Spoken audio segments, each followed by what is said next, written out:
Hello guys, Hollywood tales में आपका स्वागत है। आज हम 2022 में नेटफ्लिक्स पर रिलीज हुई movie all quit on the western front को एक्सप्लेन करने जा रहे हैं। बेसिकली ये मूवी 1870 में हुए जर्मनी एंड फ्रांस के युद्ध के ऊपर आधारित है। तो चलिए मूवी स्टार्ट करते हैं। मूवी की स्टार्टिंग में हमें एक वॉर का सीन दिखाया जाता है जहाँ जर्मनी एंड फ्रांस की सेना आमने सामने फाइट कर रही होती है। यहाँ हम जर्मनी की ओर से हेनरिक नाम के एक यंग सोल्जर को देखते हैं जो जर्मनी की ओर से युद्ध में शामिल हुआ था। असल में हेनरिक अपनी मर्जी से इस जंग में शामिल नहीं हुआ था, बल्कि उसे जबरदस्ती इस जंग में भेजा गया था, जहाँ युद्ध के बीच ही हेनरिक को गोली लग जाती है और उसकी वही मौत हो जाती है। अब हमें दिखाया जाता है कि हेनरिक के अलावा भी इस जंग में कई फौजी रोज शहीद हो रहे हैं, जिनकी लाशों को दफनाया जा रहा है और मरे हुए फौजियों की बॉडी से उनकी यूनिफॉर्म उतारी जा रही है, क्योंकि अब ये यूनिफॉर्म वापस धुलने और सिलने के लिए जाएगी ताकि नए फौजियों को वापस पहनने को दी जा सके। अब सीन यहाँ से कुछ टाइम आगे शिफ्ट होता है, जहाँ हमें पॉल नाम के एक स्टूडेंट को दिखाया जाता है जो अपने फ्रेंड्स के साथ जंग में जाना चाहता है, पर उसके पेरेंट्स इसके लिए अलाउ नहीं कर रहे थे। तो पॉल अपने फ्रेंड से नकली साइन करवा के युद्ध में शामिल होने के लिए आर्मी कैंप में चला जाता है। यह सब मोटिवेशनल स्पीकर की वजह से हो रहा था, जो इनमें जंग में जाने के लिए जोश भर रहे थे। पॉल और उसके फ्रेंड जंग के उस भयानक और डरावने माहौल से अनजान थे, वो तो बस इसे एक मजाक समझ रहे थे। अब पॉल को सैनिक यूनिफॉर्म पहनने के लिए दी जाती है। इस यूनिफॉर्म पे हेनरिक नाम का टैग लगा हुआ था। इसका मतलब जो फौजी शुरुआत में हमें दिखाया गया था, ये उसी की यूनिफॉर्म थी जो अब धोकर पॉल को दे दी गई थी। पॉल और उसकी सैन्य टुकड़ी को तैयार करके देश के उस हिस्से में भेजा जाता है जहां जंग छिड़ी हुई थी, और उस जगह का नाम था द वेस्टर्न फ्रंट। जब ये लोग उस जगह जा रहे होते हैं तो बीच में इन पर बमबारी होती है, पर जब ये लोग उस जगह पहुंचते हैं तो मंजर कुछ और ही था। इन पर जाते ही हमला शुरू हो जाता है। पॉल और उसके साथी इस जगह को देखकर काफी घबरा जाते हैं। वहाँ सिर्फ खून, गोलियां और लाशें ही पड़ी हुई थी।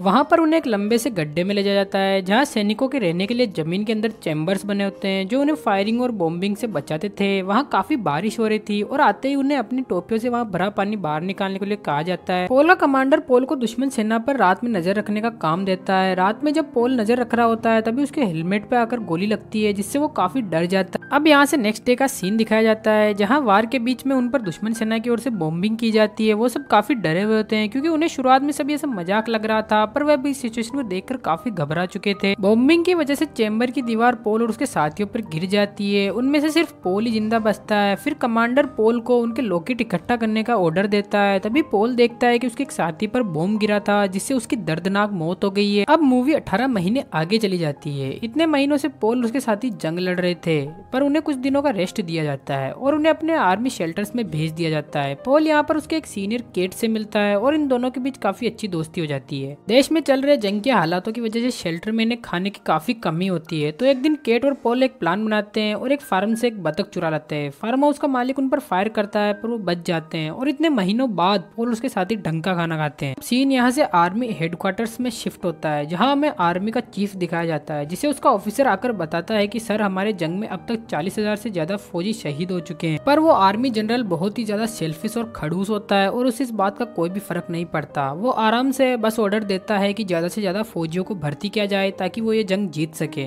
दूसरी तरफ आर्मी कैंप में लेटर्स आते हैं जहाँ पॉल उसके साथी रह रहे थे, जहाँ केट की वाइफ उसके लिए लेटर भेजती है। केट उस लेटर को पॉल के पास ले जाता है और उसे पढ़ने के लिए कहता है क्योंकि वो खुद अनपढ़ था। लेटर में केट की वाइफ उससे जिंदा वापस आने की रिक्वेस्ट करती है और उससे कुछ पैसों की डिमांड करती है। लेटर से पॉल को पता चलता है कि केट का एक बेटा भी था जिसकी कैंसर से 10 साल की उम्र में ही मौत हो गई थी। केट और पॉल अब काफी अच्छे दोस्त बन चुके थे। वो अपना दुख सुख भी साथ बांटने लगे थे। नेक्स्ट सीन में उनका कमांडर उन्हें जंग से अचानक गायब हुए 60 सोल्जर्स को ढूंढने का ऑर्डर देता है। पॉल और केट अपनी टीम के साथ उन सोल्जर्स को ढूंढते हुए एक पुरानी फैक्ट्री में पहुंचते हैं जहां एक हॉल में उन्हें उन 60 सोल्जर्स की लाशें पड़ी हुई मिलती है। हाँ, वो लोग समझ जाते हैं कि इन्हें फ्रांसियों द्वारा मारा जा चुका है। नेक्स्ट सीन में हम जनरल के ऑफिस में एक ऑफिसर को देखते हैं जो इस जंग को खत्म करना चाहता है, क्योंकि वो जानता था कि उनके सैनिक रात दिन मारे जा रहे हैं और वो इस जंग को कभी नहीं जीत पाएंगे। जनरल उनकी कोई बात नहीं मानता, पर वो ऑफिसर अपनी टीम के साथ फ्रांस के जनरल से मीटिंग करने चला जाता है ताकि जंग रोकी जा सके, जहाँ फ्रांस का जनरल उनके सामने कुछ शर्तें रखता है जो अगर वो मान ले तो ये जंग खत्म हो जाएगी। नेक्स्ट सीन में हम देखते हैं कि पॉल उसकी टीम को दोबारा जंग में भेजा जा चुका है, क्योंकि जो टुकड़ी पहले वहाँ गई थी वो मैदान छोड़कर भाग गई थी। पॉल का कमांडर उन्हें फ्रांस पर अटैक करने के लिए बोलता है और पॉल की टीम उस पर अटैक कर देती है और उनके चैम्बर को अपने कब्जे में ले लेती है। लेकिन फ्रांस के पास ज्यादा फोर्स और टैंक्स थे, तो फ्रांस उन पर टैंक्स के साथ काउंटर अटैक करता करता है जिसमें पोल के साथियों को बुरी तरह जिंदा जलाकर मार दिया जाता है। कई साथियों को टैंक से कुचल दिया जाता है। पोल चालाकी से वहाँ मरने का दिखावा करता है और उसकी तरफ बढ़ रहे एक फ्रांसीसी सिपाही को मार देता है और वहाँ से जिंदा बच जाता है। पोल देखता है कि उसके साथियों को फ्रांसीसियों द्वारा बुरी तरह मारा जा रहा है। पोल वहाँ की हालत देखकर बुरी तरह डर जाता है और रोने लगता है। रात होती है और पोल अपने कैंप में वापस आ जाता है। कैंप में पहुंचने के बाद पोल देखता है कि उनकी गवर्नमेंट ने इस वार को खत्म करने का फैसला ले लिया है और सारे सैनिक इस बात का काफी खुशी से जश्न मना रहे थे। उधर जर्मन ऑफिसर्स फ्रांस की सारी शर्तें मान लेते हैं और वॉर को अगले दिन 11 बजे खत्म करने का फैसला किया जाता है। सारे फौजी इस बात को लेकर बहुत ज्यादा खुश थे, पर उनका जनरल अभी भी जंग लड़ना चाहता था और वो सारे फौजियों को ऑर्डर देता है कि जंग कल 11 बजे खत्म होगी और हमें अभी भी जंग जारी रखनी है और जो भी उसका विरोध करता है उसे गोली मार दी जाती है। इसी बीच हम पोल और केट को देखते हैं जो जंग खत्म होने की खुशी में दोबारा उस फार्म में चोरी करने जाते हैं और वहाँ से अंडे चुरा लाते हैं और उस अंडे को पी जाते हैं। अंडा पीने के बाद जब पोल और केट जंगल में अकेले होते हैं तभी उस फार्मर का बेटा वहाँ आ जाता है और केट को गोली मार देता है। गोली केट के लिवर में लग जाती है जिस वजह से जब तक पोल उसे हॉस्पिटल लेकर जाता है तब तक उसकी वहीं मौत हो जाती है। सीन यहाँ शिफ्ट होता है और हमें नेक्स्ट डे जंग का सीन दिखाया जाता है जहाँ जनरल के ऑर्डर पर फ्रांस पर पोल की टुकड़ी हमला कर देती है और फ्रांसीसी सिपाहियों को मारने लगती है। पोल एक फ्रांसीसी ऑफिसर से लड़ने लगता है